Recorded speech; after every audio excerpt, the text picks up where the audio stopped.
Welch versus Wooten. Parties have been sworn in, Judge. You may be seated. Gentlemen, have seats, please. Well, my reading of the complaint and the answer in this case indicates to me that this was a monumental example of bad judgment on a lot of people's parts. Miss Welch, you want the defendant and his son, co-defendant, to pay for damage to a car that was being driven by your son. It seems to me this was a retaliatory act, according to you. Yes. For something that was done by the defendant's either one son or two. The defendant was there in a parking lot. They all got together to rumble. What's going on? Were you there? No, ma'am. Who was there? My son and his friend. Son and friend, step up here. Miss Welch, why don't you sit down, please? Who's the son? Me. Your name is Chad? Yes, ma'am. And you are? Josh Laughlin. You're Josh. So we have Chad on one side, Josh on the other. You don't mind if I call you Josh, do you? No, ma'am. All right. What is your name, sir? Rusty. Rusty. And this is your father? Yes, ma'am. Your name? Justin. Justin, you were there too? Yes, ma'am. Ah. But so were you, Mr. Wooten. Yes, ma'am. So why don't you tell me, Chad, how this started? Well, they called me and told me to... Who called you? It was Larry and Justin. And Larry's... Larry? Yes, ma'am. Not here. Larry and Justin. Yes, ma'am. Justin, raise your hand. Step up. Move over a little bit. That's it. So Justin called you. Yes, ma'am. So far, is that correct? Yes, ma'am. And what did Justin say when he called you? He asked if we would come to the video store so we could talk and get the problem straight. Now, what kind of problem had you had with Justin? They said I broke into their house. When did they accuse you of breaking into their house? About a month before this happened. Did you try to break into their house? No, ma'am. Did you ever try to break into anybody's house? No, ma'am. Oh. Neither one of those statements are true, ma'am. You mean that he didn't try to break into your house? Yes, ma'am. Don't interrupt. Yes, ma'am. It's really not important. All right, so he called you because he said that you tried to break into his house a month before. Yes, ma'am. And he wanted to get the matter straight at the parking lot of a video store. Yes, ma'am. Wonderful. And so what did you say? I went to the store because it was the middle of the day in the middle of town, and I didn't expect nothing bad to happen there. Well, what time of the day was it? About 12:30 or 1. Did you go alone? No, I had... No, you went with Josh.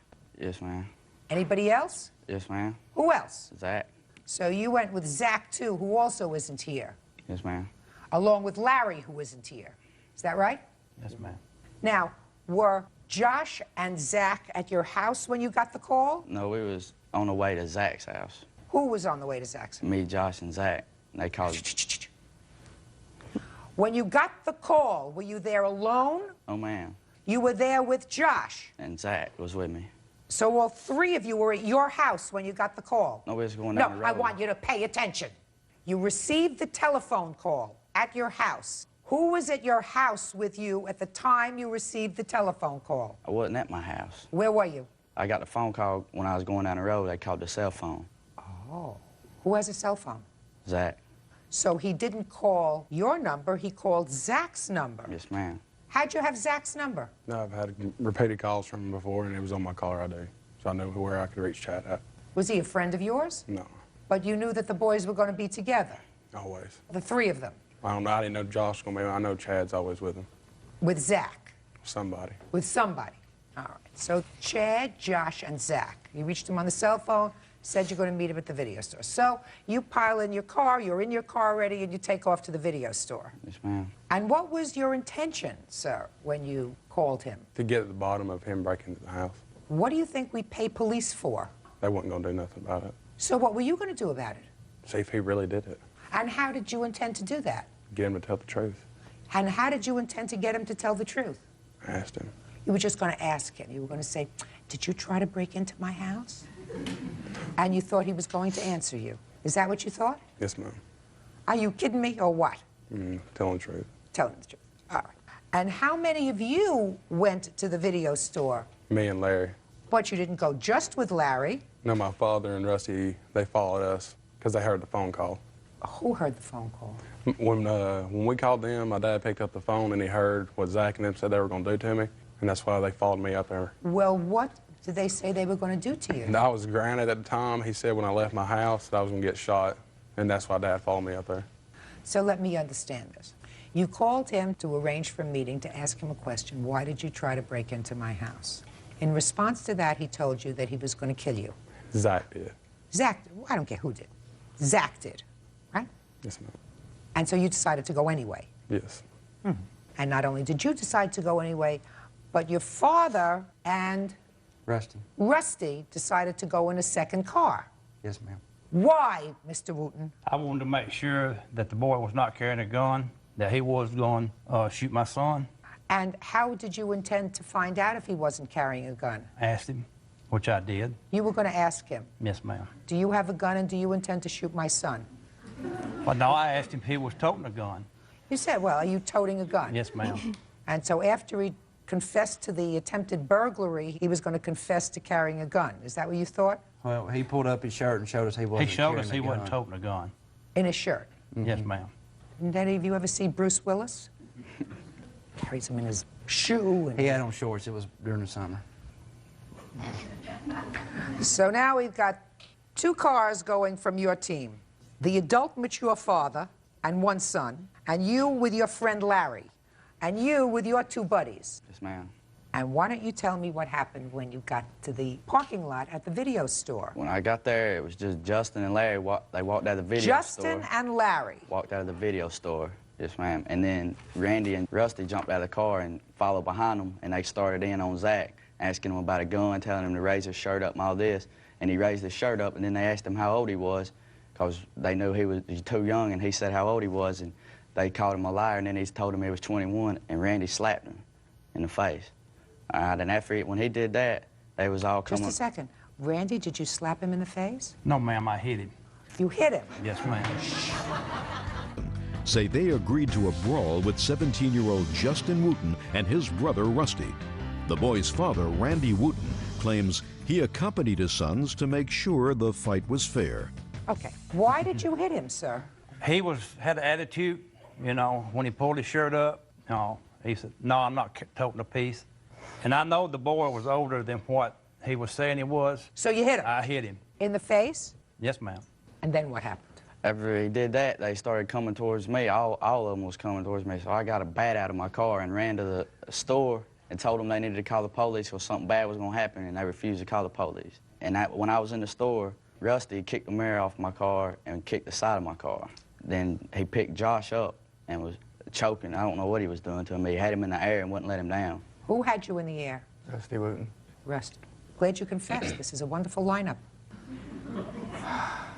Why did you have him in the air? Well, the way everybody was positioned, my dad was in front of Josh and he was walking towards you, and I thought he was going to do something from behind. So I grabbed him from behind, and Justin told me that Josh didn't have nothing to do with the break-in. He was just with the wrong people. So I let him go, and I said, I'm sorry. I apologized, shook his hand, and that was that. I did punch his mirror, but it was because of my only excuse is anger. Is either punch the mirror or punch a minor and possibly go to jail for assault to a minor. So I chose the mirror. So, And I'm ready to pay that. I have an estimate on what a factory mirror would cost for his car. so far, is everything that I've heard pretty much accurate the way it No, happened? ma'am. Well, he said yes, and he says yes. You say no. No. What was different? The phone call, Chad said to meet them at the video store. Yeah. Justin and Larry was inside. Rusty and I was parked at the front door. They walked up, started in the video store. Chad saw me sitting in the car. He turned and ran to his car. And that is when he got the ball bat and was swinging at me and running across the parking lot at the same time, and he was Was that swinging. before or after you slapped his friend? That was before. That was before you slapped his friend? Yes, ma'am.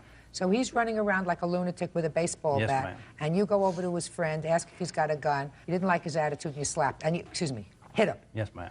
After the mirror was broken, what happened? After the mirror was broke, I went to leave. And when I went to leave, Randy was stood in front of the car, and finally they left and got in his car, and Justin and Larry stayed, went back in the video store, and when I was leaving, I hit Justin's car with a bat. You hit Justin's car with the bat. Were you in Ma'am. your car when you did that? Oh, ma'am, I got out. Because you were angry. Yes, ma'am. And they already did it to mine and hit them, which I know I shouldn't have did it, but I did. And then what happened? We left, and Justin's, I don't guess he did, but Larry got in the car with somebody else and followed us. And he hit the side of my car with a tire tool and then threw it at the back, and it stabbed in the back of the car. With a... Tire tool, with What is a that? sharp end on the one side, and then it's got the lug wrench on the other side. It's not one of my usual pieces of equipment that I carry in my purse. But I assume it made a hole in your car. Yes, ma'am, in the back, and in the right quarter panel. Was that your mother's car? Yes, ma'am. By the way, where was your mother when all this was going on? At home. Did you tell your mom that you were going over to the video store? No, ma'am, when I got the call, I wasn't at home. They had stayed the night with me the night before, and then we left stayed that the night morning. with you? Josh and Zach. Oh, okay. Now, what I want to know is, at what point, Justin, did you ask Chad whether he had attempted to burglarize your house? I told him on the phone. No. You were meeting at the video store because you wanted to ask him why he attempted to break into your home. And you told me a few moments ago that that was the sole purpose of your going there. And that you also told me that you expected him to answer you. So I've just heard a whole bunch of things going on, but I haven't heard at what point you asked him, Chad, why did you attempt to burglarize my house? Your Honor, there wasn't no doubt in my mind because my father called him. So then what'd you go there for? Truthfully? Truthfully. Well, of course, don't you see how foolish I'm making you look? No. Well, I'm making you look foolish, sir, because I want you to tell me the truth. To beat the crap out of Chad. Right. Now we get there. Not just to ask him whether he attempted to burglarize your house. So you went there, not only you, but your father and your brother and your friend Larry all went there to beat him up. No. Me and Larry went because we knew he had people with him. My dad So was just you there went, and your dad went for what purpose? to make sure there weren't no guns there. So he said it's okay if you go and beat him up as long as there are no guns. Fair fight, yeah. No, just a second. Yes, ma'am. It's okay if you go beat him up as long as there are no guns. Is that the idea? Yeah, let's just go have a fair fight. How much do you weigh? Me, 300 pounds. How much do you weigh? 135. Is that fair? Is that fair? I mean, you know, if he's going to No, is that fair? I can't, I don't know what you're talking about. Well, if you weigh 300 pounds, and he weighs 135 pounds and his friend looks like he weighs 135 pounds after a good shower, does that sound fair to you? He shouldn't like put a fair himself in fight? them situations. What? He shouldn't put himself in the situations with me. That's what police are for. Quite frankly, Mr. Wooten, Yes, ma'am. these two people are idiots. Those two people are idiots. You give them the benefit of the doubt because they're young idiots. Yes, ma'am. You're not a young idiot. No, ma'am. My question is, are you an old idiot? How would you permit your sons to become involved in a situation where you know there is going to be violence? Not only do you know, you anticipate there's going to be violence, but your son's intention is to be violent. How do you permit your sons to do that? And follow them to make sure that it's just a fair fight. How do you do that? How do I do it? Yeah. This between Justin and Chad has been going on for years. So? It's always never Chad on Justin. You know, he'll never, you know, I don't have no problem with them fighting fair. But it's always Chad and 2 or 3. You're going to jump on one boy. And How many children do you have? I have 3. What kind of work do you do? I'm a carpenter, contractor. I've always thought that it was the responsibility of parents to try to discourage the resolution of disputes by acts of violence. And I don't care what kind of violence it is. You say it's a fair fight. People get killed in a fair fight. Yes, ma'am. So let's say he didn't have a gun. Let's say he had a knife or a screwdriver or a lug wrench. And instead of throwing the lug wrench and hitting the car, one of your team threw it and it went through the windshield and it hit somebody in the head and they got killed. Well, we didn't mean for that to happen. All we meant was to go there and have a fair fight. Now, that doesn't excuse you two idiots. No, ma'am. How many times have you been arrested, sir? Twice. For what? Let's make sure we get it right. Theft property. What kind of property? An amp. An amp. Yes, ma'am. And what was the second time Fair to appear. on that case? Yes, ma'am. You on probation? No, ma'am. Were you tried? Yes, ma'am. They just gave me I had to do my suspended sentence, and then they ended the sentence When was that? about a month and a half or 2 ago. And when did this take place? About a month ago. So you were still involved with your suspended sentence? No, I did my suspended sentence So in this the was a county. couple of weeks later? Yes, ma'am. The dates on these are wrong. We got the actual police report from where he busted his taillight out at the video store. All I want to know is it about the same time as he was getting off a suspended sentence, he was involved with something else? I don't know when his suspended sentence was, I don't but I know can either. tell you I just what. want to know how dumb he is. All right. And what about you, sir? Let's get to you. Arrested? You. Ever been arrested? No. You? You? No, ma'am. Didn't think so. Figured he was. So you want them to pay for the damage to your mother's car? Yes, ma'am. Forget it! Forget it. He had no right to go there. Looking for trouble. It found him. They're not going to get paid for their car, for the baseball bat, for the dings on the car. Good. You have to keep better control of him. Now you can stand up. You got to keep better control of him. Only saving grace is that you weren't there in the car with him. You weren't there with him. This father, who doesn't see anything wrong with what his boys did, I think it was the ultimate act of betrayal as a parent to encourage his two children to engage in a brawl that could have ended up with somebody seriously hurt. And if you don't get it, Mr. Wooten, I'm really sorry for you. We live in a civilized society. We're supposed to anyway. Lots of bad things going on around us. You're not supposed to set a bad example for your children. You're supposed to set a perfect example for your children. And a perfect example isn't, I'll come with you to make sure there are no guns and you can just beat the crap out of them, which is exactly what he says he intended to do. And if you didn't want to be involved with it, you shouldn't have gone. Yes, ma'am. Right, good. Goodbye. Parties are excused. You may step out. Now, this is case number 585 on the calendar in the matter of Jones versus Callahan. Parties have been sworn in. Judge, you may be seated. Gentlemen, have seats. All right, this case is a little complicated, so let me go through the facts as I understand them. This is your brother? Yes, ma'am. For some reason which is unimportant at this moment, you went to jail. Yes, ma'am. And you had a car. Yes. The car was towed when Yes, you ma'am. were incarcerated. According to the complaint, your sister, who had formerly dated the defendant, Yeah. asked the defendant if he would pay the towing charges on the car and the impound fees on the car, and that when your brother got out of jail, he would repay him and he would give him the car back. Yes. Your brother got out of jail, and the defendant, stop playing with your papers, pay attention, because Sorry. maybe I'm getting something wrong.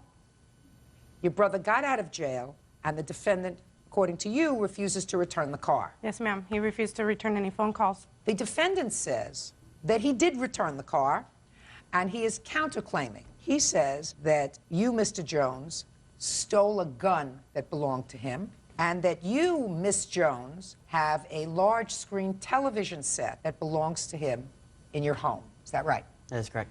And you want to be reimbursed for the towing fees that you paid for his car, right? Correct. Okay. Do you understand that? No, but I'm waiting to see it unfold. Okay. Well, I tried to simplify it. It was really very... Okay. When did you go to jail, sir? November 1st of 2001. How long were you there? I was there for 4 months. Okay. And you called the defendant. Were you still dating at the time? Yes, we were. What did you say to him?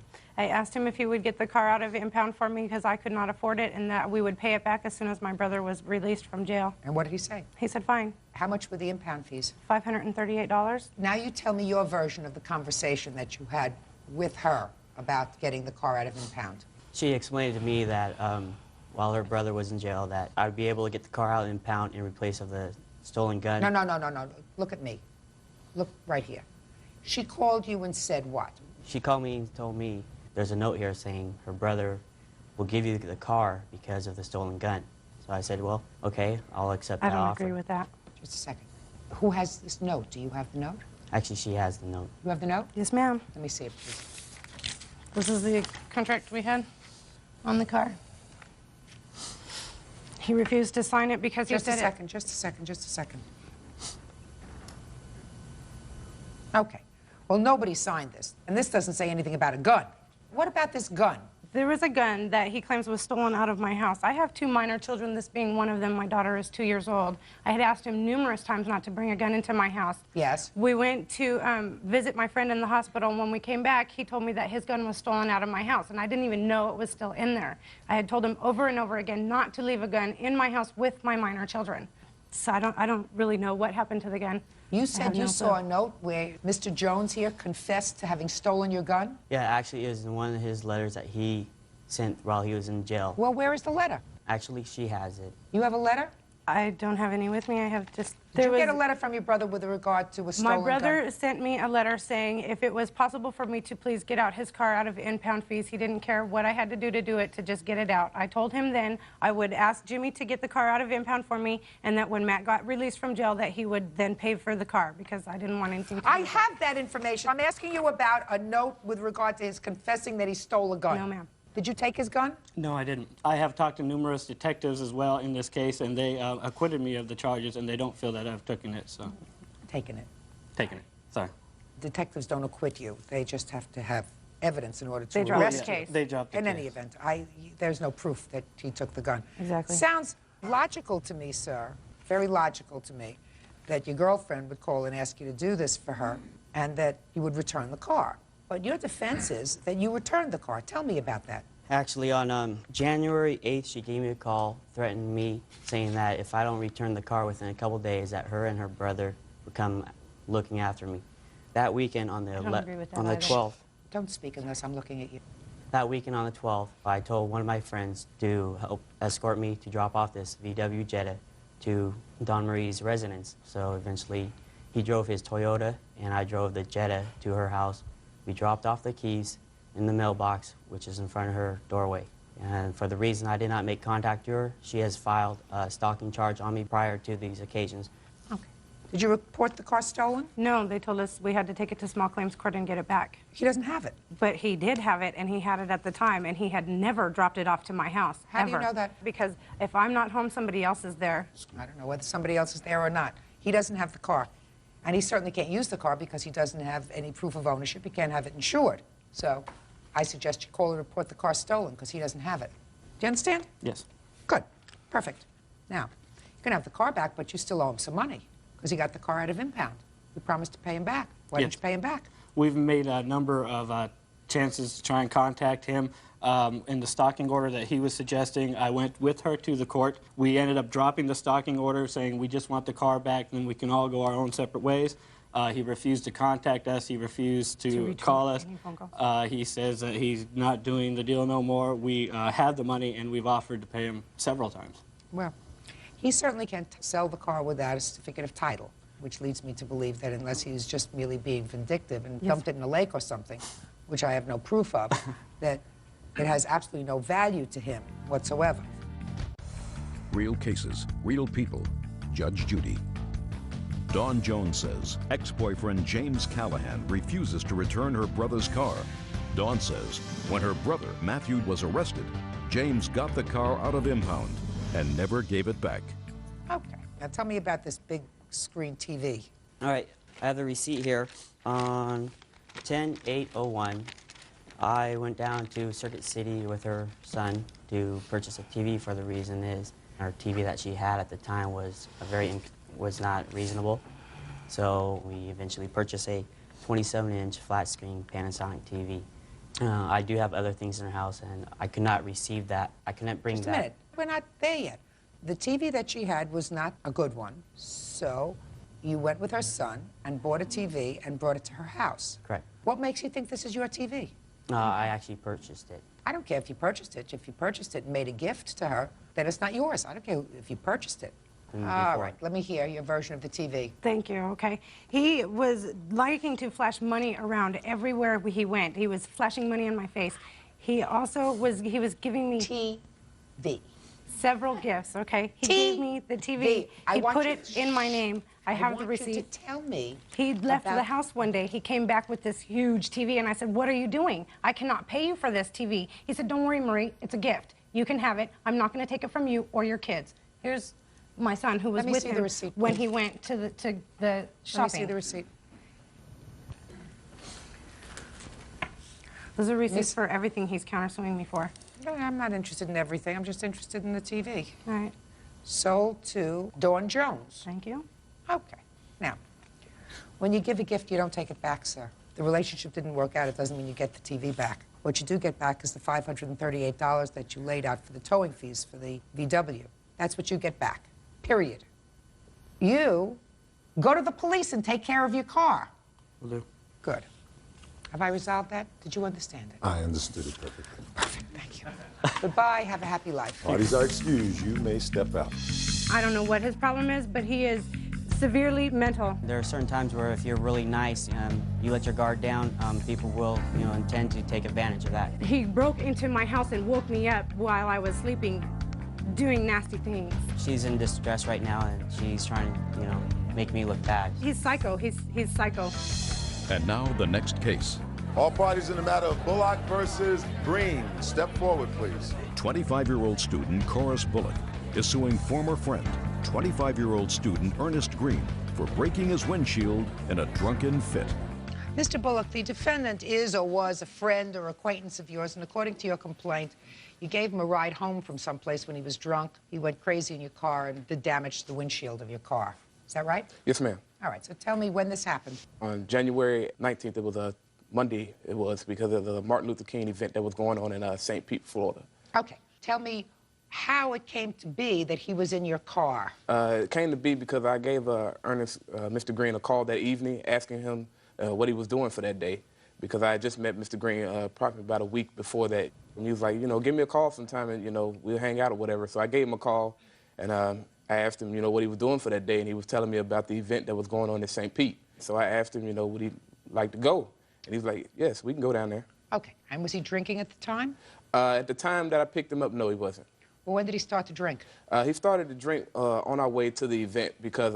in the car? Yes, ma'am. And according to you, he was drunk at the time he did this damage to your car? I wasn't actually drunk. I had drunk some drinks, but I was not drunk, Your Honor. I'm going to get to you in a minute. Go ahead. Well, he actually hadn't started drinking until we was on our way to the event. He asked me to stop at the liquor store on our way to the event. And he offered, me if I wanted anything I drink. I was like, no, I'm fine, So I was like, we'll stop and get you something. So as we stopped and got him something on our way to the trip, he had started drinking or whatever. What was he drinking? I can't recall the actual name of the beverages. I was drinking cognac. Cognac? Cognac. What time in the morning was this? It was not in the morning. What time was it? It was around 7 o'clock. In the evening? In the evening. And what kind of an event were you going to? We went to a parade. Also, just a second. You were going to celebrate Martin Luther King's birthday? Oh, yeah. I was not drunk. I mean, I had some drinks. Pay attention to my question. You were going to celebrate Martin Luther King's birthday, and you decided that the appropriate tribute to Martin Luther King was to drink cognac. Actually, just pay attention to my question. The appropriate tribute to this leader was to drink cognac on your way to the parade. No, actually, that wasn't it. Actually, Mr. Bullock had a couple drinks earlier, too. I'm talking about you. Hold on, Your Honor, that's a false statement. I didn't have anything to drink. Shh, just a second. Yes, ma'am. I'm talking to him. Now I'm not talking to you anymore. Let's get to the windshield, please. Yes, ma'am. Earlier that day, I got a call from one of my other friends who was telling me that he was throwing like a little private party at an after-hour event. So after we left the Martin Luther King event, on our way back, I told Mr. Green about the event. He asked me, could he come? And at the time, I knew he had been drinking or whatever, and I offered, I was like, well, we'll take you home first, and then I'll come back and get you. And then he made a statement that he wasn't ready to go home because he knew if he went home, his girlfriend would not let him back out. Excuse me, Your Honor, that was not true. So when I took him there or whatever, I said, well, you took him to the party. Right. It wasn't an event. It was a party, right? Yes, ma'am. Okay, so let's not say event. We went to a party, and you took him to the party. Did he continue to drink at the party? Yes, ma'am, he did. We haven't gotten to the windshield yet. When are we going to get to the windshield? I'm losing we're getting patience. to the windshield right now, ma'am. Good. All right. Well, we at the party. That's when he started getting a little belligerent, and one of the actual bouncers saw that his attitude was rude towards some of the females in the club, that he was grabbing on them and harassing the women. And he said, "You're all going to have to take him home." And I said, "That's not a problem." I said, "I'll take him home." On our way going down the interstate, Mr. Green's attitude had really changed. I mean, he had started getting very rude, loud. He had started, saying some obscene things. Where was he sitting? He was sitting in the passenger seat. Excuse me, Your Honor, that's not my character. Just a second. It's not of my character. Don't interrupt. All right, so he's rude, he's belligerent, he's using bad language. Get to the windshield. So we were approximately about a block from his home, and he had just started really getting loud, and before I knew it, he had started swinging at the windshield like this, going like this. And I was like, "What are you doing?" And before I knew it, I looked up and my windshield was cracked. And we was about a block from his home. And he cracked the windshield with his what? With his fist. Do you have a picture? Yes, ma'am, I do. I'd like to see it, please. Judge, if I broke a windshield, cracked the windshield, I'm pretty sure. Am I looking in your direction, Mr. Green? Okay, sure.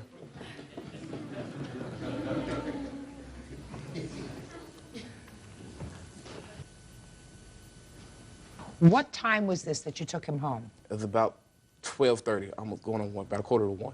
And you picked him up at what time? I picked him up about 6 o'clock, 6:30. What time did you get to the liquor store?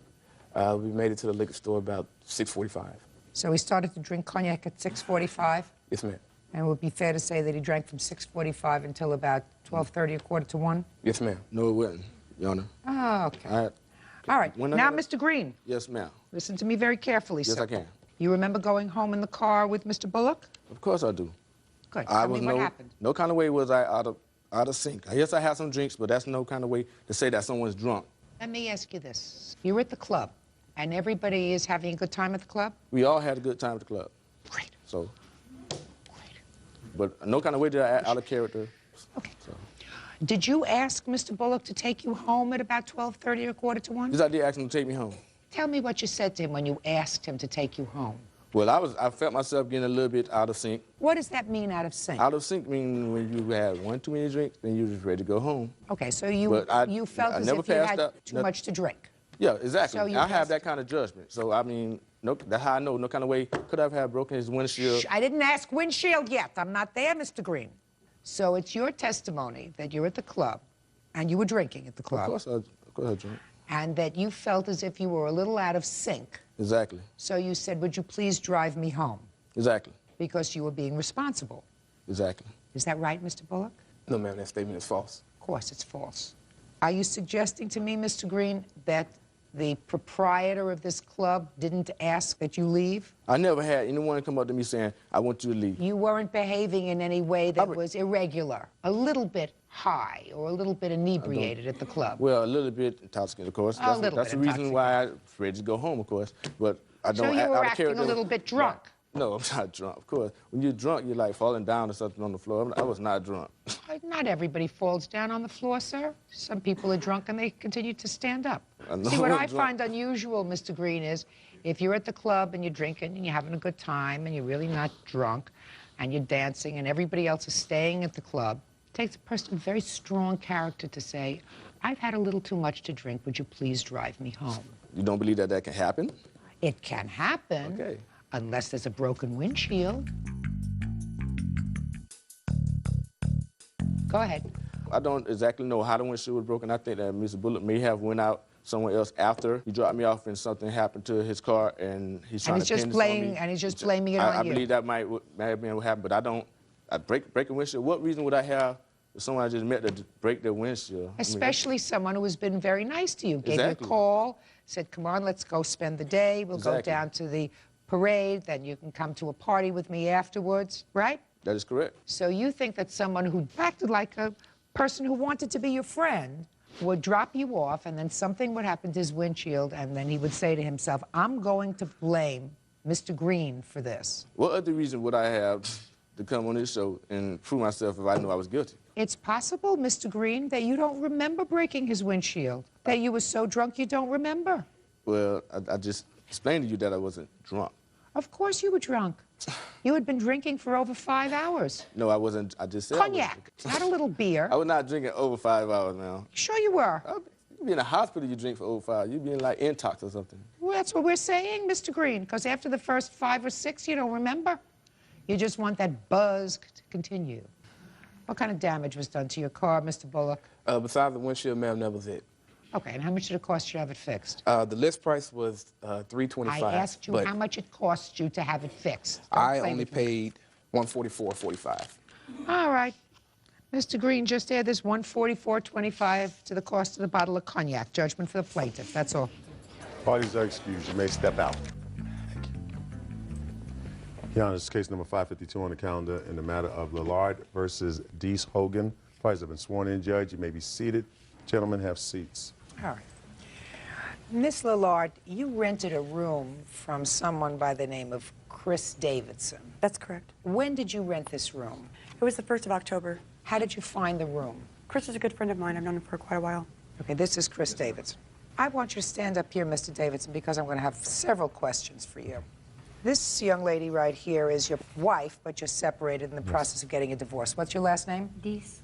Your complaint is that you rented a room, you were forced out of the house, and subsequently, both of these defendants who moved into the house destroyed or took your property? It's gone. I don't know where It's it gone, is. you know. Okay, so I have a couple of questions. How long had you been separated from your wife on October 1st of 2001? I would say what time? Just Don't ask 3 weeks? her. Maybe 3 weeks. When did you move out of the house, Mrs. Dietz? The first part of September, I'm not sure on the date. All right, and where did you go? It was in the same city, but quite a distance away. Had you sought that residence before you moved out? Did you have a place to go? Yes, I did. Well, no, I didn't. Not in the beginning. Where did you go? Stayed with several people, with my daughters. Okay. How old are your daughters? 14 and 13. How many years were you married? 17. You know, can I state something? Yes. She's just stated the fact that she said she had nowhere to go. They had a house rented that they both went to. And Who's rented both? You mean her these and two Hogan. people who were Yes, they holding did. hands? I came home to an empty house. These two people Yes. who were holding hands Yes, Your Honor. moved someplace together? Yes, they went and sought a house and rented it together. Oh, okay. They are holding hands, aren't they? Looks like it. Yeah, I thought so. Okay, so they left the house Yes, with my kids. with the two children? Yes. Had you discussed their moving out before? No, ma'am. Now, when you say you came home and found an empty house, what does that mean? I came home and he had moved my kids out and all the furniture that they wanted. Wait a minute, we never even took no furniture out of the house when Miss D's left that house, okay? Period. Okay, you took nothing out of the house? Nothing came out of that house. All the kids' beds, dressers. Okay, Mr. Hogan, look at me, sir. Yes, ma'am. And would you drop her hand? I mean, we're not at a movie theater. When you moved out that day, did you take any of the children's furniture? Yes. So you took furniture? Yes, ma'am. We took You children's took the children's furniture. Okay. And the fact that you were moving out that day had not been discussed with him. Is that right, Ms. Dees? I had warned him previously, yes, that I would be leaving. You didn't tell him that you were leaving that day. Is that correct? No. All right. Then you rented a room in the house to the plaintiff. Yes. Then, according to what I've read in these papers, you received a phone call from your wife that Actually, she wanted to come home. First phone call I got was from him stating that, can I speak frankly here? Please, that's Come what get we the hear. crazy bitch, I don't want her no more. That's what I received the calls. And when was that? He's lying. November, or around Thanksgiving. But Now, Miss Dees. Yes. There did come a time when you moved back into the residence. Right. I want you to tell me when that was and why. It was right before Thanksgiving because Chris had kept calling and calling and calling, had my children very upset, said he wanted to reconcile, there would be no more physical violence. So I took the kids, we tried to make another start. It was 17 years of a marriage. I tried to make it work again, but it didn't. So you left Mr. Hogan? Yes. That was a mutual agreement between Beth and I. I didn't ask you a question. That's fine. Mr. Hogan? Yes. I always get the last word, sir. I agree with you. I did say the last word, didn't I? That was the last word. That's right. So you decided to go back to your husband. Yes. There wasn't any problem with Mr. Hogan, was there? No. None at all? No. Everything was just ducky. You moved out of your house with your children and everything else, and you just decided to go back. I left my home because of physical violence. But then you decided to go back. Yes. And at that time, you were living with Mr. Hogan. Right. So then you went back. And when you got back to the house, you found the plaintiff in the house. Is that right? No. She wasn't there? He had already thrown her out. Really? Yes. Well, tell me about that. I had come back and I asked where the girl was that was staying with him. How did you know that there was a girl staying with him? Oh, he told me. No, she made frequent visits. Just a second. You mean you never saw her there? I saw her one time out on the front patio. Miss Dees, you knew that there was someone else living there. Yes. Were you happy that there was someone else living there? Judge Judy, there were many people in and out of the house. I'm talking about her. Oh, it didn't bother me. At all? No. So that there was no reason for you to ask her to leave? Oh, no. Fine. So that by the time you say you got back with your children, she was already gone. Yes. And that was right before Thanksgiving. Right. Now, there are some things in the house that belong to her. Right. And you were aware of that? Yes. What things were in the house that belonged to her? She had some clothing, some personal female items, toiletries, what have you. What about furniture? Was there any furniture that was in the house that had not been there when you were living there? No.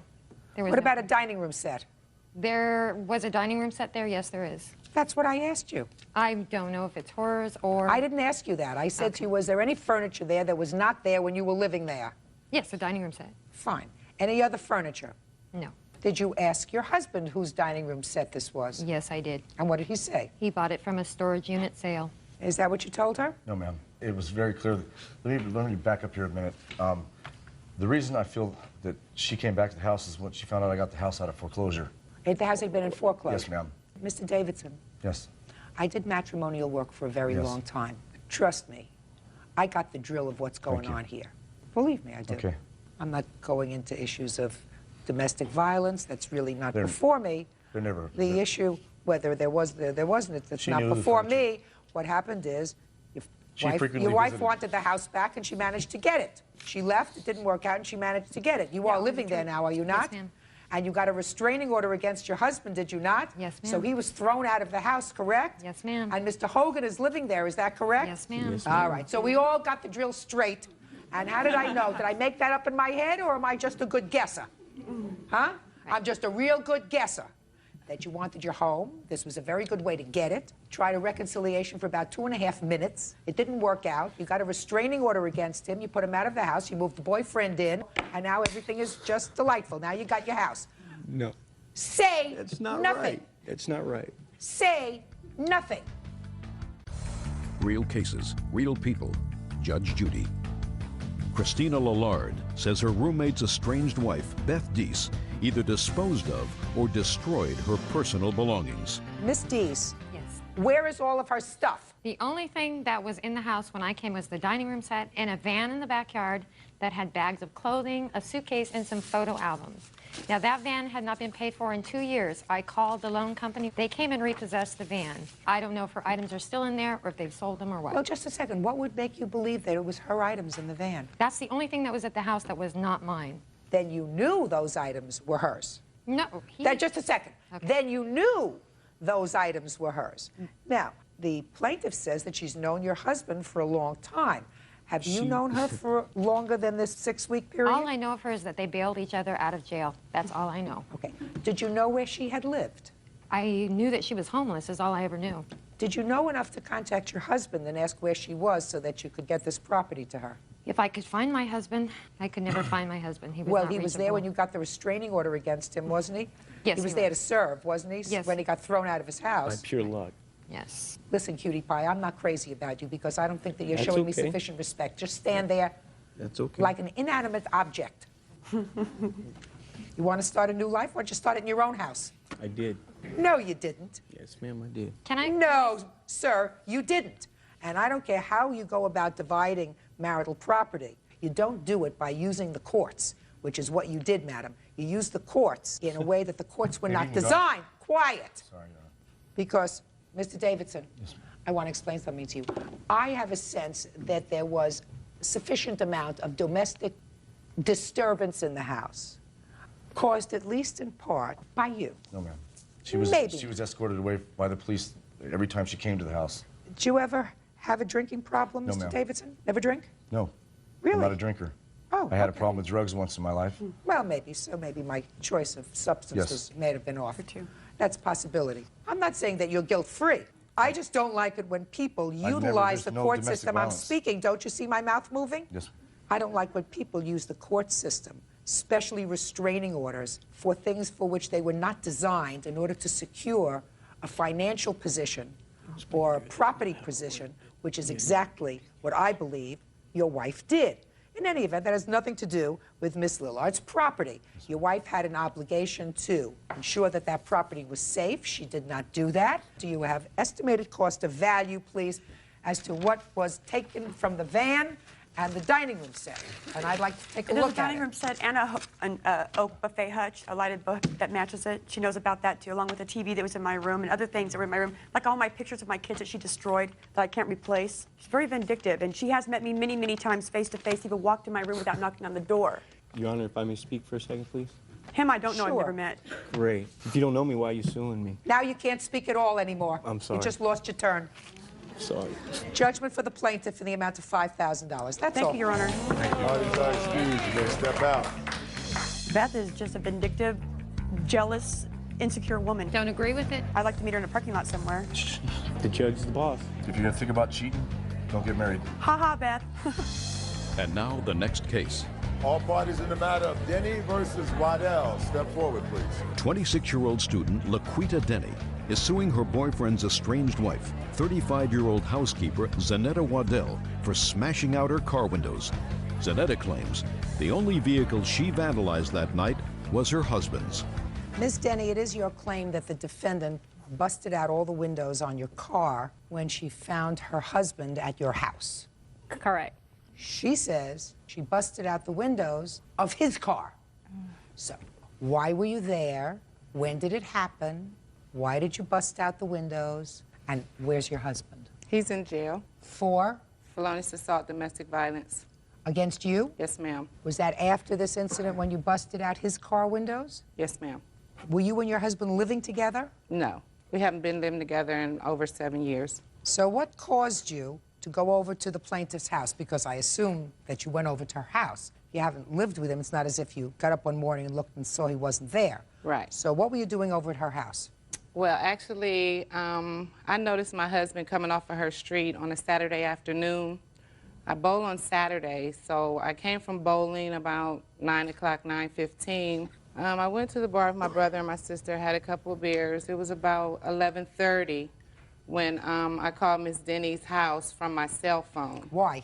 I seen my husband come off her street. Like I said earlier, I knew he had to have some type of involvement with her or been over her house in order for him to be coming. But my question to you is, you haven't been together with your husband for 7 years. Oh, it's not like we're not seeing each other or being together, because we still do have an involvement. But you haven't lived together as husband and wife for 7 years. So you must know that he sees other people, you see other people. Oh, him and Miss Denny has been in the relationship for the 7 years, but it's not been like just him and her. It's been all three of us. You know, it's like he's the center man.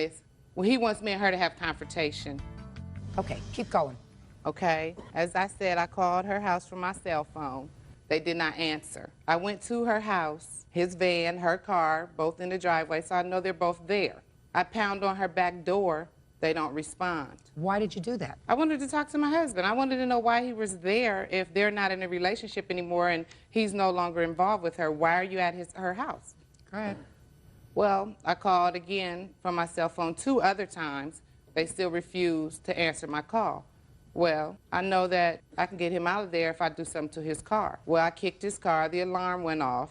They disarmed the alarm. I kicked it again. They done the same thing. Well, it was this little thing that you use to set your fireplace poker things on, sitting by the garbage dump. I went out and I got that, and I bust out his windshield. They still didn't respond. I bust out the passenger door window. Still no response. So I bust out, he has sliding doors on his Astro van. I bust out the big window. Still no response. So as I went to bust out the 4th window, that's when he come running out her back door, grabbed the poker thing from me. We're fighting over the pole. He hits me. I fall out. When I left her place of residence to go to the payphone to call the police, her windows weren't bust out then. What were you calling the police for? You had just committed a crime. My husband assaulted me. You had just committed a crime. He didn't press charges. So you vandalize his car. Mm-hmm. He comes out and he hits you for vandalizing his car to get you away from the car. And then he vandalizes my car. When did he do that? When I went to the phone, I left my car because in the process of him fighting me and we're tussling over this pole some kind of way, my keys fell out. I couldn't find my car keys to leave my car, so she's like a block away from a restaurant that has a payphone outside. I called the police from the payphone. They arrived within less than 3 minutes. And he was arrested for domestic violence, and the domestic violence was that he hit you after you vandalized his car. Mm-hmm. Is that correct? Mm-hmm. Is that the first time he had been arrested for domestic violence? Mm-mm. I see something in the papers here that the two of you submitted, that there was a protective order that prohibited you from going to her home for a period of time. Is that right? My protection order had gotten over. Is that right? That No. there was a protective order, not in place at that time, but she had a protective order prohibiting you from coming to her home. No. According to you, your answer, there was a restraining order against me regarding Laquita that had ended 4 months before. It did not come from her, Your Honor. It came from my parole officer. I don't care who it came from. But once my parole ended... Just a minute. Now, you said that that came from your parole officer. What kind of parole? I was on parole for felonious assault. Against whom? Laquita. Now, what kind of car do you have? Oldsmobile 86. Well, I think that you were so angry, madam, you got the wrong car. Or maybe you were so enraged, you didn't know what you hit. But you certainly got her car. Maybe his too. Let me see the estimate of the damage, please. It's the estimate and also the receipt of what I paid for.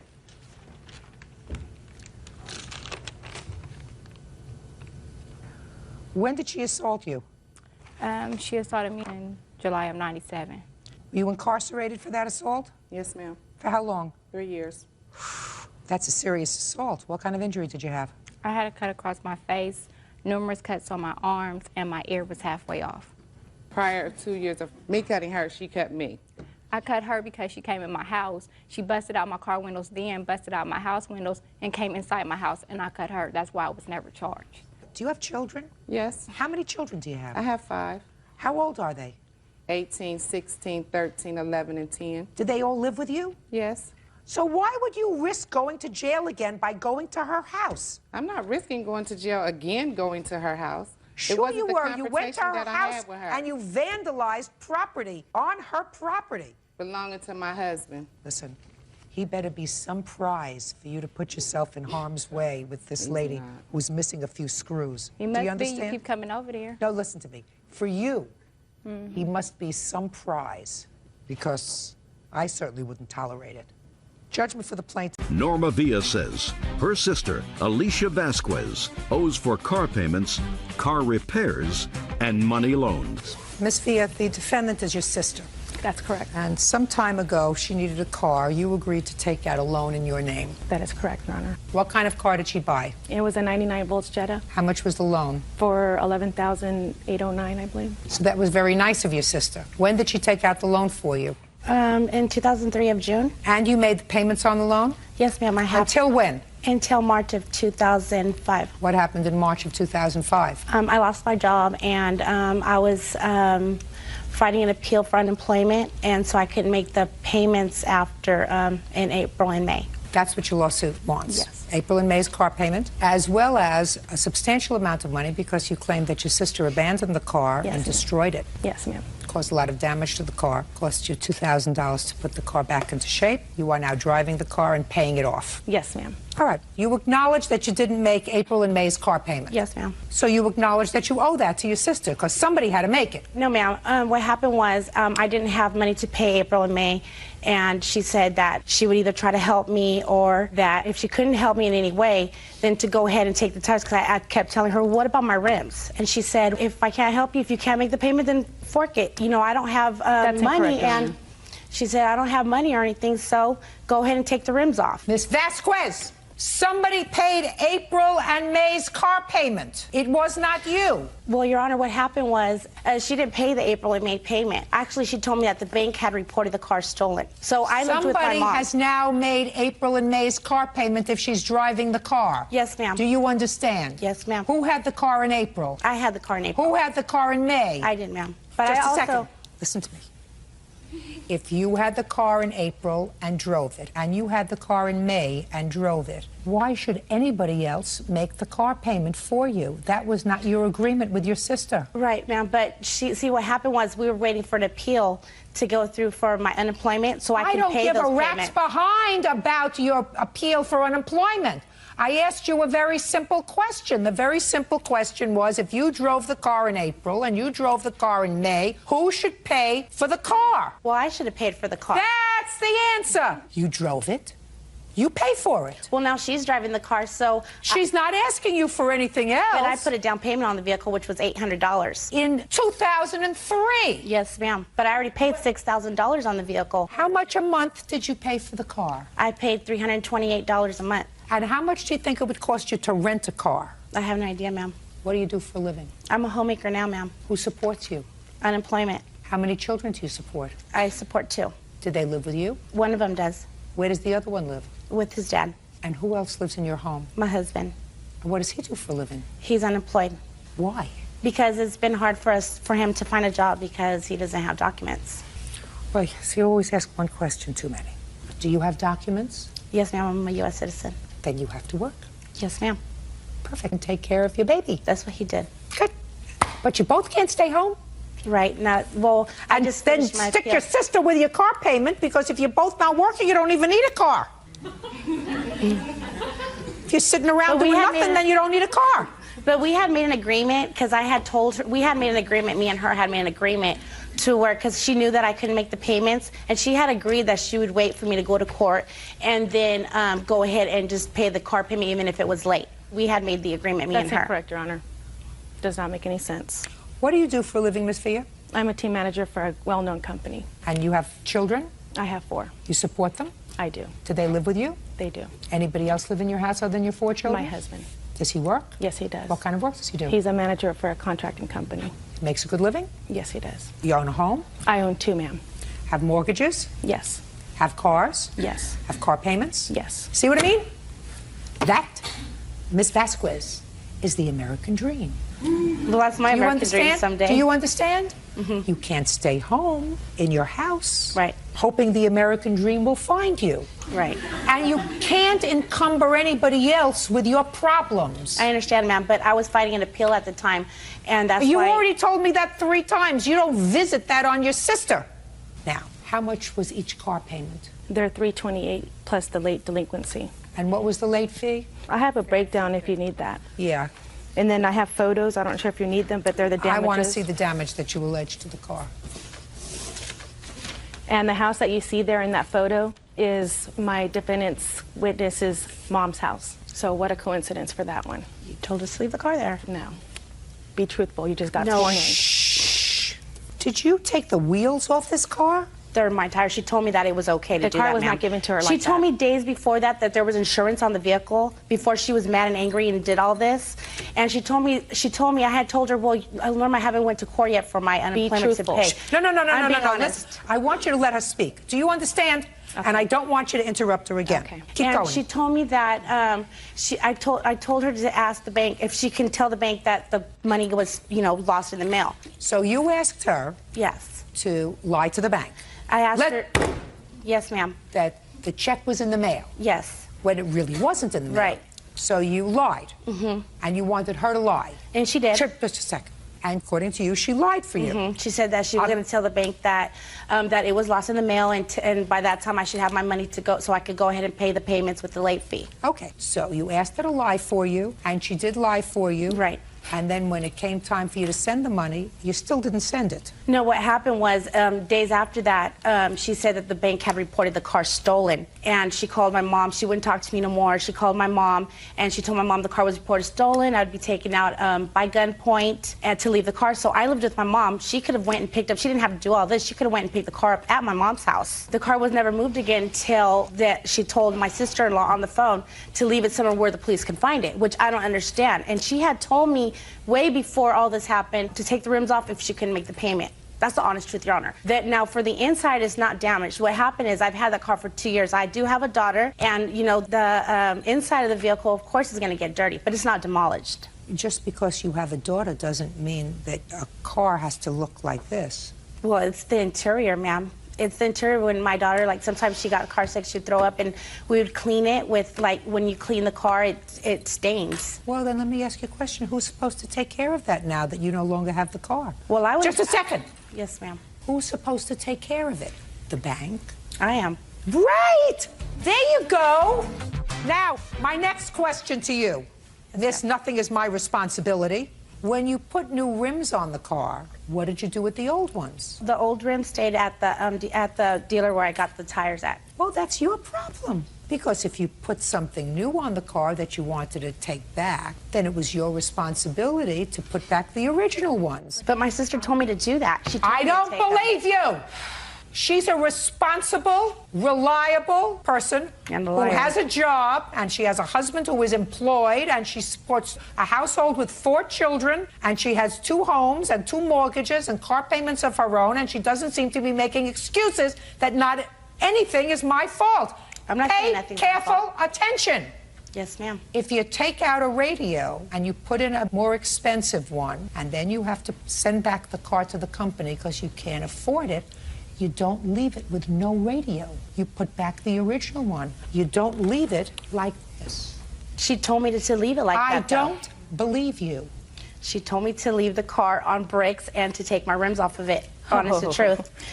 Tell Makes her. sense. Tell the truth. Makes sense. Tell the truth, sis. No, Come on. just don't speak to each other. I don't believe that she said it to you. Even if she did say it to you, then, if you're a grown-up, you say, look, I've had this car for 2 years. If I can't get the wheels that were originally on the car, I'm just going to have to take the loss and leave the ones that are on the car because somebody is going to be penalized for this. It's not going to be you because your name isn't anywhere on the paperwork. It's got to be the person whose name is on the paperwork. That's her. That's probably why she told me there was insurance on the car and to do that. Listen, I want you to get a copy of my book. It's a book that I wrote a long time ago. Beauty fades, dumb is forever. I'm trying to educate you. Yes, ma'am. You won't let it happen. When you do things in life, you're supposed to accept responsibility. I accept the responsibility that I took the tires because they were mine. No, I you was accept told responsibility that you took the tires, but you don't want to pay for it. That's the responsibility. You said, of course I took them. Well, I did a down payment on the car. I put $800 in the car. She's driving the car. She's saying that it was demolished, that it didn't work. I mean, Madam, that doesn't make any sense. Listen to me. That should cover my $800. When you buy a car, any car, new or used, as soon as you drive the car out of a showroom, it depreciates. Do you understand that? That requires a simple yes or no. Yes, ma'am. So when you put $800 down on the car and you drove the car out of the showroom, you lost your $800. Do I make myself clear? Mm-hmm. You don't get that back. Your car didn't appreciate in value because your daughter vomited on the back seat. Do I make myself clear? Yes, ma'am. All right, now let's get to this $315 rent check. She was in the process of getting evicted, and she needed money. She couldn't get any money This from is in anywhere. April. This is when she stopped paying for the car as well, in April. Correct. Well, tell me about it. I didn't want her to lose a roof over her head. And Tell me about the conversation. Where did it take place? She called me and asked me over the phone at work and asked me if I can please lend her the money. Her husband's going to get work or she's going to get unemployment or whatever the case is. Can I please lend her $315 so that she can pay the eviction so that they won't evict her? Okay, But she acknowledges that you gave her that money. When did you pay her back? In June when I got, I had to get on cash aid. You went on welfare? Yes, because I had to move, Your Honor, to Santa Rosa. Welfare gave you a lump sum check? No, they gave me like a cash aid. For how much? It was like $380 something. And you took that whole $300 and gave it to your sister? Yes, ma'am. So what did you do for money? I had to go stay with my mom temporarily, so the $80 that I had, that's in the food stamps that they had gave me. Did she give you back the $300? She didn't, Your Honor. Of course not. It doesn't make sense that you got $380 from welfare, and after this major to-do that you had with your sister where you were annoyed with her about the car, and she said she may help you out with the payments, and you turned the car over to your sister, who was then very angry with you because the car was destroyed in the interior and didn't have any wheels at all and was up on blocks, that you paid her back the $300 that you owed her, saving only $80 for yourself. It That was way doesn't before that, make though. sense. You owe your sister $1,500. That's what you owe her reasonably to put the car back into condition and for this loan that you did not pay back. And I suggest that you and or your husband find some way of earning a living. You made a baby, you gotta get a job. That's all. Marco Abrigo is suing his children's grandmother, Christina Strickland, for the return of 2 child support payments.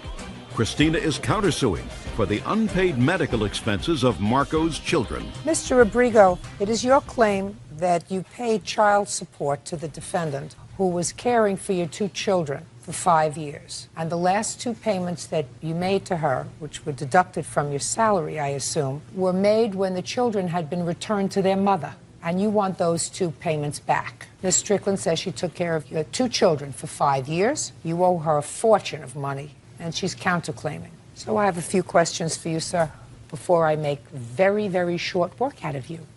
When did your children go to live with Miss Strickland?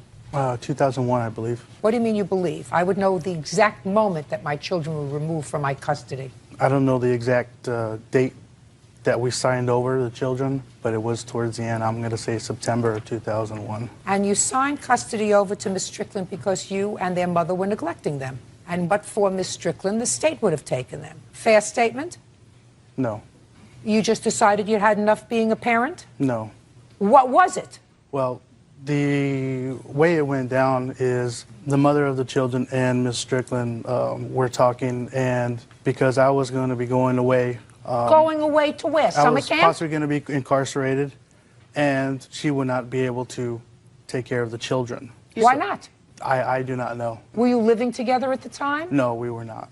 We were not So together. what difference did it make whether you were in jail or on Mars? She was still alone taking care of the children. When were you in jail, sir? From when to when? Basically from January of 2002 to November 2002. And in that year, the children were with Miss Strickland. Yes, they were. And how much support were you sending while you were in jail? None. None? Who was supporting your children? Miss Strickland. And when did you make that year up to her? Well, when I did get out of 2002, I didn't make it up to her financially, but through 2003 to the beginning of 2004, February, I had the kids in the excess of about 200 days. I'm talking about when you were in prison, sir. You paid nothing for the support of your 2 children. I paid nothing. Nothing. I assume that you got 2 jobs so that you could pay Miss Strickland, who was a total stranger to you. She was the step-grandmother of the children. You got 2 jobs so you could start paying her back all the money she spent on taking care of the children. Didn't you? No, I did not. Well, then you've got some nerve being here. For 2 payments because they went to her instead of going to the mother of the children? I'm only going by what the court is telling me to go by. This court is telling you to go home. After I would have made you bend down and kiss her feet for taking care of your children for 5 years. So I have no idea what you're doing here. What you're doing here is nonsense. Listen, Miss Strickland. Yes, ma'am. But for the fact that he sued you for this nonsense, you would not be here. Is that correct? Probably. Probably. Because you didn't expect anything from him? Never. And pretty much that's exactly what you got.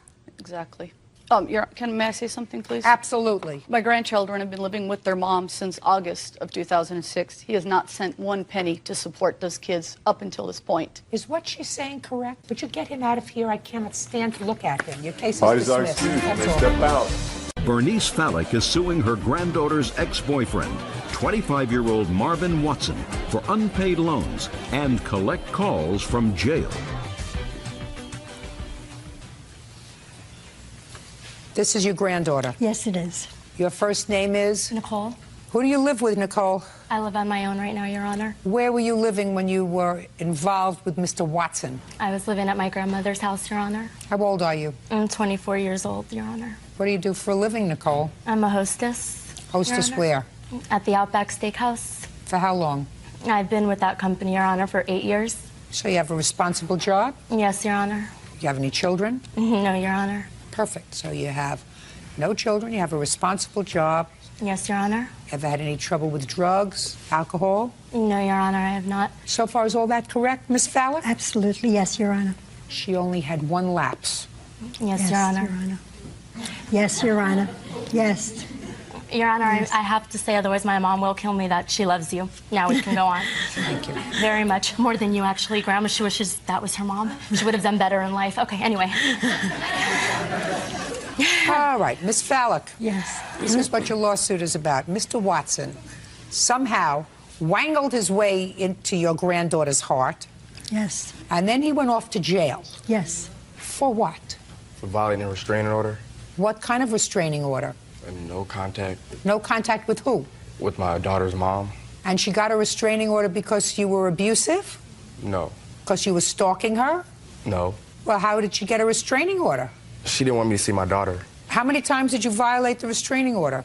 Just once. How badly did you violate it? I went to the daycare and picked up my daughter.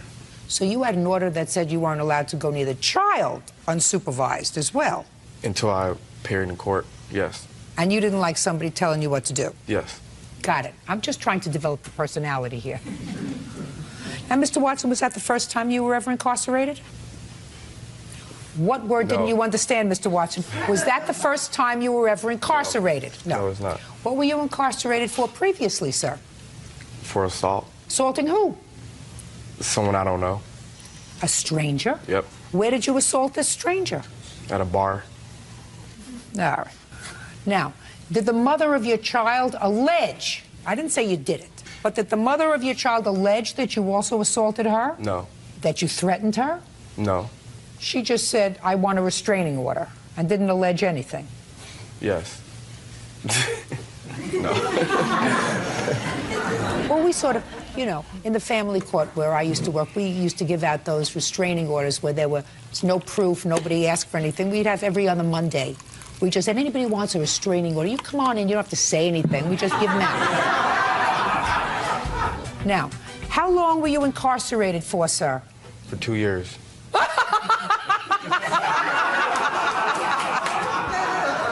You were incarcerated for 2 years for violating a restraining order? Oh, well, the first time when I got arrested, for the restraining order, I was only in jail for 3 months.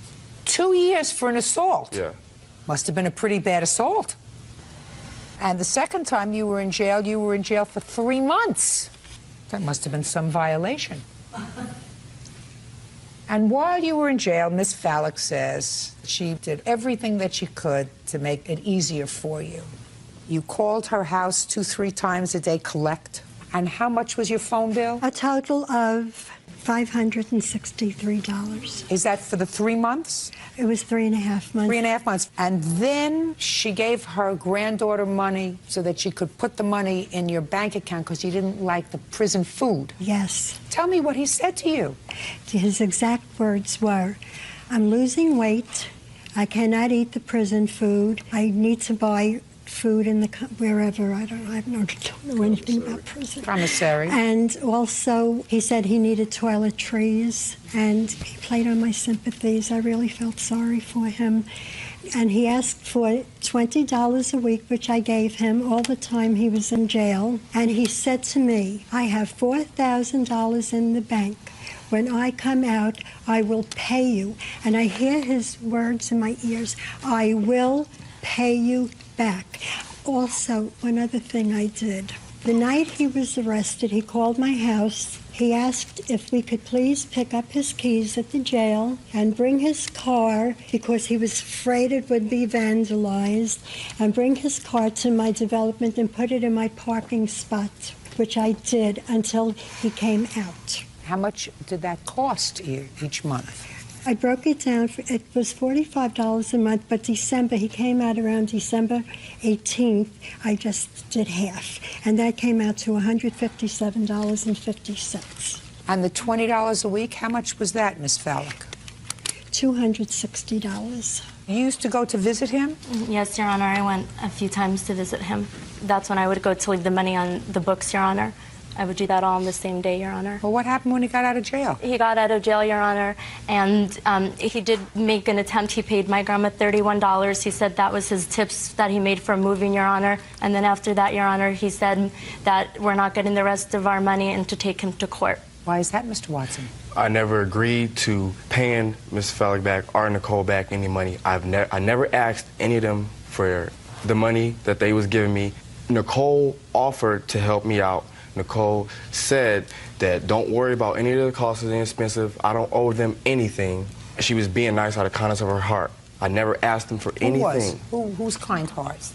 Out of hers and her grandma's, I guess. I never asked them for anything, not one dime. Did you have to, sir, give permission to have the jail authorities turn over your car keys to Nicole and or her grandmother? Or do you think that the jail turned over your car keys to anybody who said, I came for his car keys? Do you know what I'm talking to you about? Do you know what I'm saying to you? You will not think faster than I, Mr. Watson. You are not that smart. When you were incarcerated, they came and picked up your car keys. Now, do you think that the prison authorities just turn over your car keys to anybody who walks in and says, I want Watson's car keys? No. So you had to have given permission for one or both of them to come and get your car keys. Is that right? I didn't just turn over my car just a second. keys. Just answer my question. Yes. Now, what were they supposed to do with your car?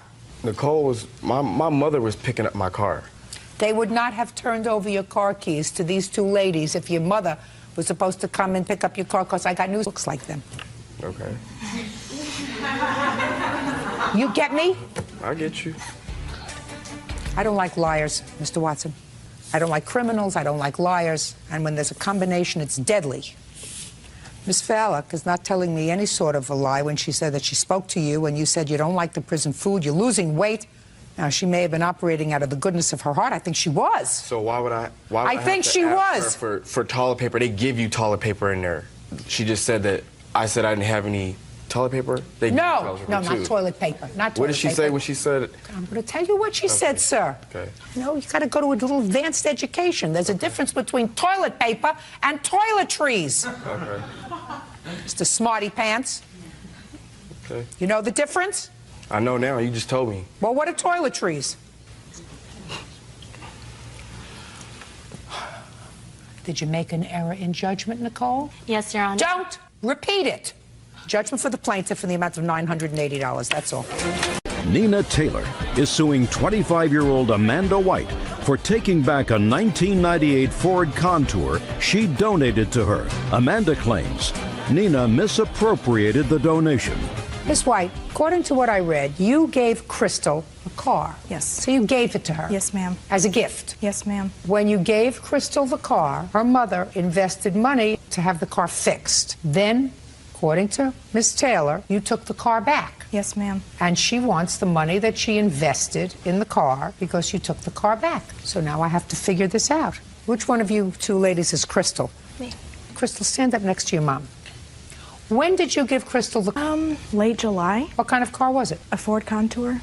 What year? 98. How many miles did it have on it? Approximately 200,000. Okay, so it didn't have much value to it. No. And why did you give her the car? The whole purpose, I paid the car off, and I said that when I get a new one, my whole point of not trading the car in was to give it away to somebody who was in need when I Fine, found so you that gave it to person. Crystal? Yes. And how did you know her? We worked together. Why did you take it back? We were waiting for a title to the car because I had a lien. I had trouble getting the title because of the lien. Miss Taylor contacted me right before I got the title, and she told me that she was suing me. She did not want the title at that point. She wanted the money that she says that she put into it. So I told her that I wanted receipts and I wanted to verify with my mechanic. You have the car? Yes. You just give it back to Crystal. That's not true. Just a second. Listen to me. Perhaps Miss White didn't understand, so I have to explain the law to you. When you give a gift, you cannot give a gift with tentacles. You don't have the right to say, well, I'm giving it to you because I want to give it to somebody who's needy. But then if you do something with it that I don't like, I'm going to take it back. Well, it's the whole idea that I was being sued. If I'm being sued for $2,000, prove it. She didn't want it. Very She good. didn't want the car. She didn't want the title. I told her I have the title. Oh, fine. Well, just Can give I her say the. something? Just listen to me. Just give her the title. I would at the door. At her Wait door. a second. I Listen went to to me. her door and told her I Perfect. had it. No, that's not true. Yes, it is. Just a second. Listen to me very carefully. You're not entitled to any money. You're entitled to the car. Period. End of discussion. Do you understand? My question is now, do you want, Miss Taylor, this is your lawsuit, do you want the car? No. Then your case is dismissed. Why is that, Judge? Because you are not entitled to the money. You fixed up the car. You're entitled to the car that she gave you. It was a gift. It was an unconditional gift. She gave it out of her heart because she wanted to give it to somebody who needed a car. You took it upon yourself to fix the car. You fixed it. You invested money in it. But the car wasn't free. The title wasn't free. She just It got is now free. Is She that just right? got it free and clear. She didn't have it in August. Now she has the title free and clear. Do you want the car or nothing? Do you want the car or nothing? The car, I mean, I put money into the car. I mean... Do you want the car or nothing? Car. Good. Take out the title. You'll take care of signing it over to Miss Taylor. Fine? That's fine. Good. Bird, have him sign over the title, please. Okie dokie. Perfect.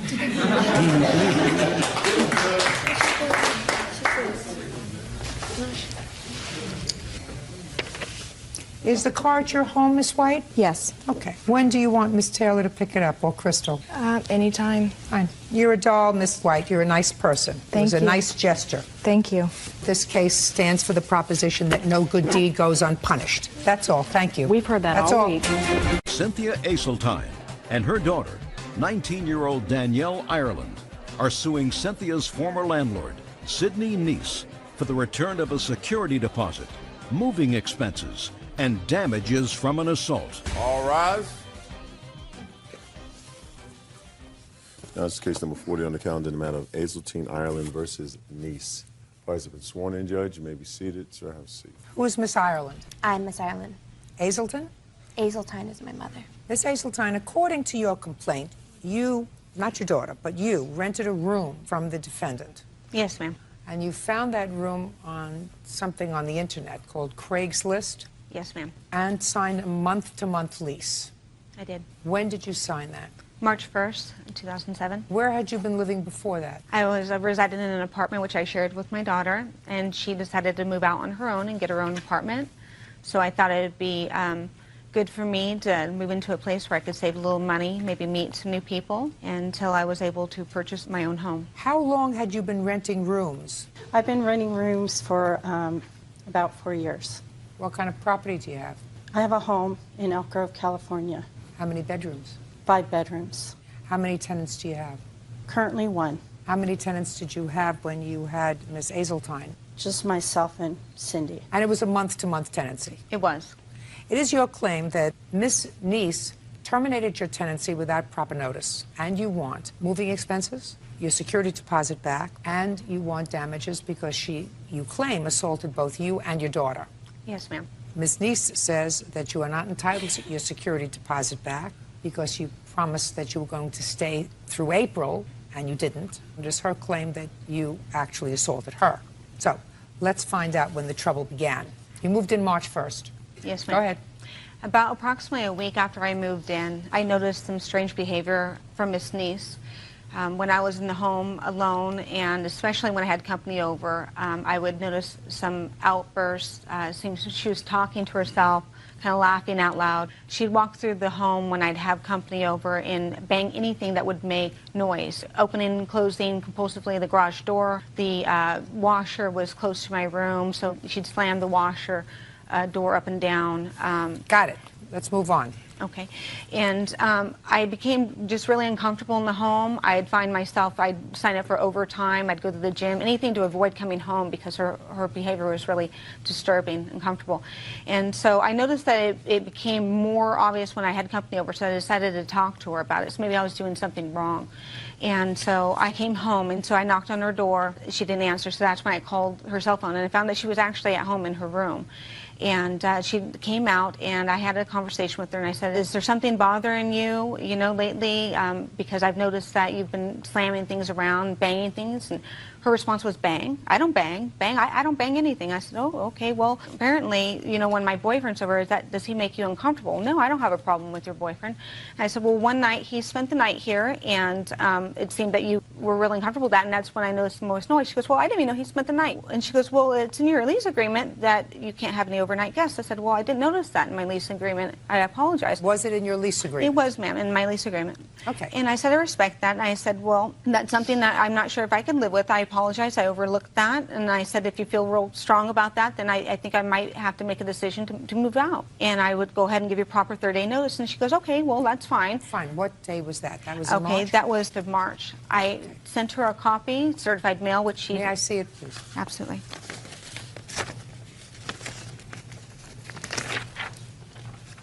That was sent regular mail as well as certified mail, which I have a receipt there. Ms. Neese never picked up the certified copy. Okay, and you received this letter terminating Yes. her tenancy? Yes, I have Fine. it right here. Good. So what happened? Okay, What was so next? things were a little still uncomfortable in the house, so I decided to avoid her as much as possible. About a week after giving that notice to her, I came home and found that she was interviewing another tenant, which I gave her the privacy. I had went and cleaned up and got ready to go back out again. I haven't She even then, you have a turn. Right now, plaintiff is talking. Okay. Go ahead. After I had finished and cleaned up and the person had left, she had come and spoke with me and said, okay, well, when are you going to be moving your furniture out? I understand, I received your 30-day notice. And I go, well, I can start putting it in storage soon if you really need the space, because she was saying that she wanted to offer that space to the tenant. She goes, well, that's your right to keep it there for the remainder of the month. And, things seemed to be okay then, but she was still exhibiting some behaviors that I just didn't feel that. I understand. You were moving out for a reason. Keep going. Absolutely. And so I had received a phone call on March 31st. I was at the gym, and I received a message from Miss Neese. And on the message, she says that she's demanding that she have a face-to-face meeting with me and discuss the 30-day notice agreement and finalize me moving out. And so I was kind of, I didn't understand. Just tell me what happened. Okay, so I called her up, and I said, I got your message. What's the deal with me having to come over? And she goes, well, I want you to speak to me face-to-face. I gave you the same respect when you gave me your 30-day notice. And I said, well, I really don't want to have any confrontation with you. You're making me feel really uncomfortable and threatened. She goes, well, if you do not come home right now, I'm going to lock you out. And I said, you can't lock me out. And she goes, I'm telling you, if you don't come home right now, I'm going to lock you out. At that point, she disconnected the phone call. Me and my boyfriend were at the gym. I said, come on with me. She's threatening to lock me out. I need to go home. When we got there, me and my boyfriend entered the home, and Miss Niece was in the kitchen. She had already taken all my groceries out of the fridge and out of the cupboard and had set them up on the counter as if she was moving me out. I said, "What are you doing? Please put my things back. You can't move me out. What's the problem?" And at that point, she came around the counter of the kitchen with her finger in my face, and she goes, "Girl, you better shut your mouth, because in the name of Jesus, I'm going to smack the devil out of you." At that point, my boyfriend placed his body in between us because she was this close in my face, and he's that face to me, and he's like trying to block her. And she turned around, and she swung about backside of him and hit me upside the head. At that point, I grabbed my cell phone. She grabbed her cell phone. I called the police. She called 911. The police arrived, a female police officer. Police officer went and spoke to Miss Niece. Miss Niece had stated that she was going to be locking me out of the house, and the officer had stated, "Legally, ma'am, you cannot lock her out of the house." And she goes, "Don't you tell me how to run my household." Can I see the police report, please? Yes, ma'am. Now, when did the incident happen with your daughter? Same day. Same day? It was a little bit later on that day when I had came. The police officers had actually left at a certain point, and my mother had called my boyfriend and get a U-Haul to get all of her things, and we both ended up showing up at the exact same time as my mom with the U-Haul, and that's when I arrived. And what happened with Miss Niece? Well, we came into the house, and she was in her bedroom, had shut the door, and was in her bedroom, like the police officer told her to stay in the room. I went into this little front area that was right next to her bedroom door and started to grab furniture. And I grabbed this big glass top that was to one of my mom's coffee tables, and I started going out. And then Miss Niece came out of her room and was really mad and angry, and was directing a lot of anger at myself and at Ryan, saying that he didn't have any right to be in the house, and that was saying something about how we couldn't go through the garage door. She was telling us we had to go through the front door for some reason, and I was standing on my way to the garage door. She was really like livid and saying that we couldn't be in our house, that we had no right to be in there, and then she comes up behind me and grabs me by the back of my neck and like kind of pushes me and then kind of hits me. And then Miss Niece turned around to my mom and starts getting in her face, and she's throwing her hands wildly and stuff, and then she goes to make a fist like she was going to strike my mom, and I grabbed her arm and I put it down and I said, "Don't touch my mom." And then it just turned into a scuffle where she was just being really wild. Okay, Miss Niece, I would like you first to tell me your version of the events of the 31st of March. Okay, Saturday, March 31st, I initiated a call to Cindy to finalize things in the matter. She had sent me a letter March 20th indicating that she was going to move out at the end of April. And so I wanted to finalize things as far as obtaining the rent for April. She already told you that she was going to give you the rent April 3rd in the letter. Right. In my lease, it indicates, in the initial agreement that we signed, it indicates that if any rent is not paid time or in full, that they will forfeit the security. That's in item number 2 in our What lease. difference does that make? She already said, "I'll pay you your rent on April 3rd. It's in her letter that she sent to you. Because I just like to do things decently and in order, so... This is decently and in order. You called her on her cell phone. Yeah, I called her on Saturday and I asked, because she had initiated an appointment in mid-March. She wanted to see if her boyfriend could stay overnight, and she knocked on my door. Actually, I was napping, and she knocked on my door until... Shh, don't interrupt her. I'm just asking you what you told her on March 31st. You called her, she's at the gym. On March 31st, I asked her if she had any time in the afternoon. I said I'd appreciate if we could finalize things and, you know, get the rent. So then she started cursing at me, and she started getting really violent on the phone and calling me up. Did you tell her she had to come home or else you were going to change the locks? No, absolutely not. Did you take her food out of the refrigerator? I'm speaking. No, I didn't actually. Did you take her food out of the refrigerator and place it on the counter? No, not... Did you tell the police when they arrived that you were planning on changing the locks and locking her out? When she started cursing at me on the phone, because she, by the way, she's been pretty violent before, so when she came home from the gym, she came home and she kicked me, which I have a photo of the bruise on my leg from when she kicked me then. At that point, I had called the police, and because I had wanted to have her arrested. So when they came over, they kind of separated us, got both versions of what had happened. And so I didn't have her arrested at that point. The police found you very agitated, Ms. Niece. According to all 3 police officers who arrived at the scene... Well, she assaulted me. I have pictures. She admitted biting me on the arm. There was an altercation. There's no question there was an altercation. Well, I actually didn't touch her or her daughter. Both of them came home. She called her daughter, and they both came in, and then they assaulted me in my room. And that's why I had called the police a second time. When I was on the phone with the police, I was terrified. They said, "Where are you?" I said, "I locked myself in my room because I was afraid they were going to come in again." I have pictures of the door and from when they tried to barge in my door. All the bruises, they hit me. What do you do for a living, Miss Neese? I'm an insurance broker. For a company? For myself. I have my own agency. And I'm going to school for court reporting. So you operate out of your home or out of an office? I'm usually on the road, but my office is out of my home, yes. So you don't have an office other than at your home? Correct. And how long have you been doing that? 5 years. You make a living at that? Yes. The last time you had a tenant prior to the plaintiff, what was that tenant's name? Prior to Cynthia? She was the first tenant in that home. So you'd never had a tenant? Not in this home. When I was in the Bay Area, I've had tenants. She was the first tenant in this home. Judge, I have some information regarding the tenants in the Bay Area. Cynthia Aseltine and daughter Danielle Ireland are accusing Cynthia's former landlord, Sidney Neese, of 2 assaults. Now, you wanted to say something? Yes, San Mateo County Courts, there's 3 claims regarding Ms. Neese in regards to tenant-landlord. 2 times she was a defendant and 1 she was a plaintiff regarding the same situation, withholding deposits Can I see and so that? forth.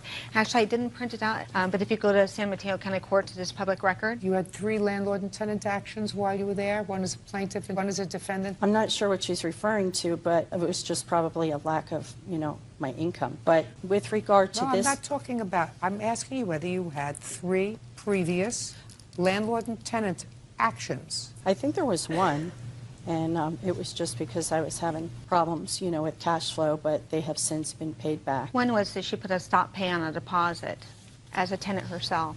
That sound familiar?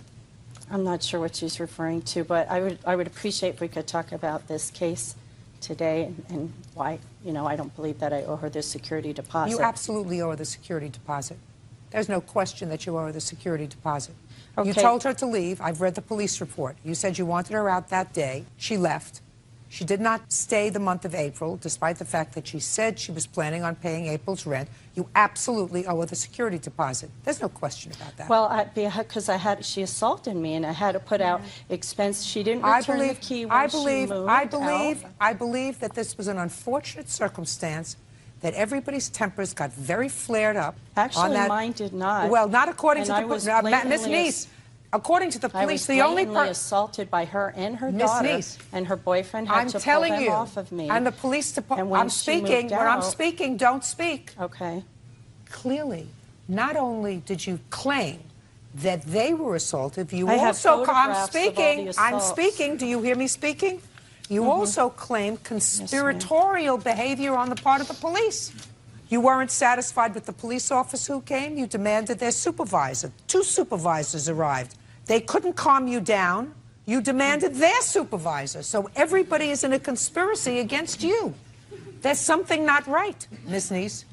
All of that is clearly contained in the police report. I assume you have a copy of it. The copy that I obtained from them does not contain that information. That's not what they had given me. They May gave not me be what one they line. gave you, but that's what I have. Okay, can I show you the pictures of my bruises? Absolutely. And actually, I still have them on my body. Absolutely. Show me. This is a picture of when she bit me in the arm. She absolutely acknowledges that she And bit you in then, the arm, and she a says she bit bruise you. on my I'm breast. speaking. Don't you want to hear me speaking? She absolutely acknowledges that she bit you in the arm so that you would let her go. Absolutely, ma'am. Okay, can I tell my version of the story, ma'am? When I contact the police department. What had transpired, basically, the whole issue, when she first, in the initial ad, I indicated no alcohol, no overnight guests, and she breached both of those. She was drinking a lot while she was there, and she was having overnight guests, her boyfriend. And I never even said anything because I didn't want to get into it. But then she mentioned, she talked to me that one day, and I said, no overnight guests. Are you okay with that? So she gave you said notice. yes. Listen, I got it. I have other things to do today. She said, I'm moving. She sent you an appropriate notice that she's moving. Move on with it. Get to the 31st. Right, but then she didn't pay the rent, and so I wanted No. She has no obligation to pay the rent on March 31st. None. And if you demanded that she come home from the gym... I didn't demand that she came home. I called her on the cell phone, and I said, do you have any time this afternoon? What's your availability? I don't think you should have roommates. I don't think you should rent rooms to anybody. I don't. I think that you are a very, very nice lady who clearly should live alone, not with anybody else, because you can't make rules for adults. I mean, she's an adult lady. She's not a teenager. You didn't rent to a teenager. And if you don't like other people living in your house because other people aren't going to do things the way you do, well, it's not that I want to do things the way I want to do. But when I rented a room, they said no overnight guests. When absolutely I rented, they right. set their And she said I didn't. and I honored them. So if she didn't want to, do you take medication? Do you take medication? No, ma'am. You should, because I've already told you 4 times. This is the 4th time that when I start to speak, you have to stop. Okay. You can't. That's something that's not working right. You owe her security deposit, which was how much? It was $500.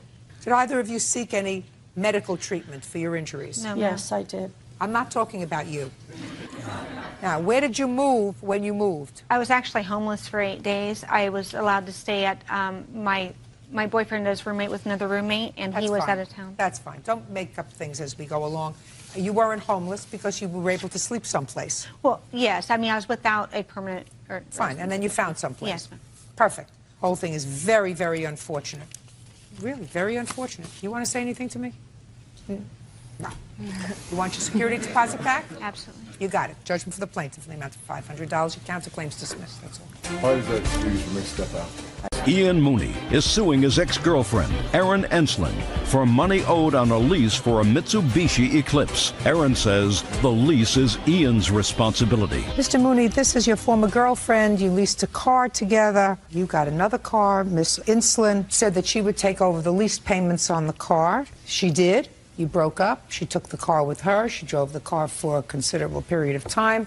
The lease was about to be up. The payoff was too much. She said, you can have the car back. I don't want it.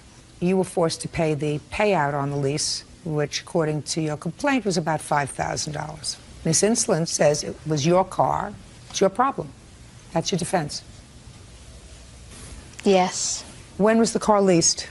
October 6th of 2001, and it was leased by myself and Erin. Okay, and how long did you drive the car together? Until, I believe, February of 04. Erin had found employment, and basically we agreed that I would get another car in my name, and Erin would take over the Eclipse and make the payments. And you did that? Yes. For how long? The lease was up 2006, October. I called him a few times a couple months before saying that I couldn't afford the car. It was really breaking me. So obviously there was no way I was going to be able to pay it off, and he just refused to take it off of me. Well, but you had an agreement with him, Miss Ensling. Yeah, as long as I'm driving the car, I'll pay for it. There were times where I called him and said, I don't want it. I don't want to drive it. It was never discussed of bringing back the lease and me paying it off. Well, what did you expect to happen? I'm not even on the lease. Miss Ensling. I'm a co-signer for the loan. Correct. I'm not on the title of the car. It's not my car. But you are co-signer on the loan, right? Right. Okay. Now, you had this car in total how long, sir? The full lease, 5 years between the two of us. Erin had said that she had no intention of keeping the car, yet I believe she had intention of keeping the car as long as it was just like a lease. I'm speaking, Mr. Mooney. I believe that she had the intention of keeping the car and paying for it until it was no longer advantageous for her. You have a car now, Miss Ensling? Do I have a car? That's my question. Do you have a car now? Yes, I have a car now. What kind of car do you have? I have a Dodge Spirit. What year? 94. Where did you get it from? My parents. Your parents gave it to you as a gift? Yes. When did they give it to you as a gift? October of this year, last year. So at about the same time that you said, I can't afford these payments anymore? At the same time the lease was up for his car. The same time the lease was up on a car on which you were a co-signatory? Yes. Perfect. Okay. Can I please see the payout? This didn't become an issue until there was damage.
小红书。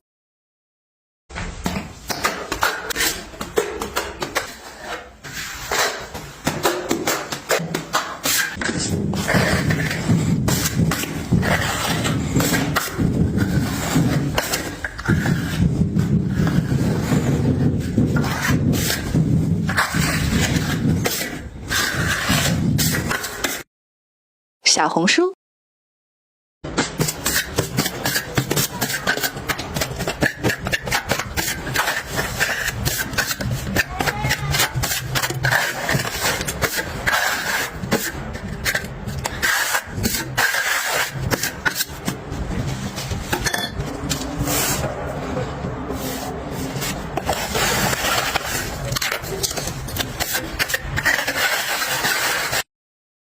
小红书。